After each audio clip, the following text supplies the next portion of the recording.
আমি আপনাদের এখন একটি সরল প্রশ্ন করতে চাই, একেবারে যৌক্তিক প্রশ্ন। যে দেশটির বিরুদ্ধে গণহত্যা করার অভিযোগ আনা হয়েছে, তারা কি তাদের কথিত লক্ষ্যবস্তু অর্থাৎ বেসামরিক জনগণকে বলবে, তোমরা সরে যাও, নিরাপদ স্থানে চলে যাও?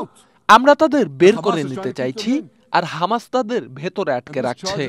গণহত্যার সঙ্গে এই তুলনা, একটি সম্পূর্ণ জনগোষ্ঠীকে পাইকারি হারে হত্যা করার অভিযোগ, এগুলো সম্পূর্ণ ভিত্তিহীন। নাৎসিরা কি ইহুদিদের ভদ্রভাবে বলেছিল, আপনারা দয়া করে চলে যান?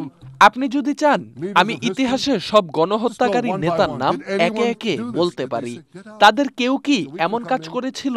তারা কি বলেছিল, তোমরা বেরিয়ে যাও যাতে আমরা ঢুকতে পারি? অবশ্যই না। বরং সত্যিটাকেই উল্টে দেয়া হয়েছে। হামাস একটি গণহত্যাকারী সন্ত্রাসী সংগঠন, যাদের সনদেই লেখা আছে পৃথিবীর প্রতিটি ইহুদিকে হত্যা করতে হবে। এই সংগঠনটি কিভাবে যেন পার পেয়ে যাচ্ছে, তাদের নাম কদাচিৎ উল্লেখ করা হয়, অথচ বেসামরিক নাগরিকদের জীবন বাঁচাতে সাধ্যের সবটুকু করা ইসরায়েলকেই কাঠগড়ায় দাঁড় করানো হচ্ছে। কি হাস্যকর ব্যাপার! আরেকটি অভিযোগ শুনবেন, ইসরায়েলের বিরুদ্ধে অভিযোগ যে তারা ইচ্ছাকৃতভাবে গাজার মানুষকে অনাহারে রাখছে, অথচ ইসরায়েল স্বইচ্ছায় গাজায় খাদ্য পৌঁছে দিচ্ছে।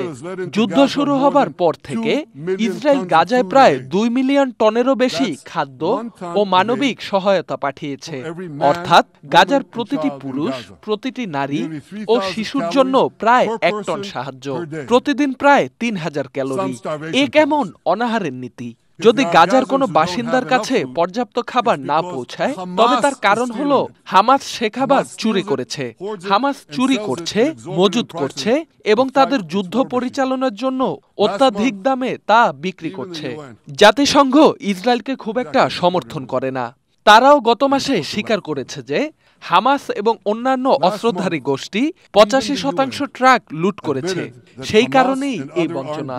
যারা ইসরায়েলের বিরুদ্ধে গণহত্যা এবং অনাহারের মতো রক্তাক্ত মিথ্যা অপবাদ ছড়িয়েছে, তারা সেই সব লোকের চেয়ে কম নয় যারা মধ্যযুগে ইহুদিদের বিরুদ্ধে মিথ্যা অপবাদ ছড়াতো, যারা মিথ্যা অভিযোগ তুলেছিল ইহুদিরা নাকি কূপে বিষ দিচ্ছে, প্লেগ ছড়াচ্ছে কিংবা শিশুদের রক্ত ব্যবহার করছে পাসওভারের রুটি বানাতে।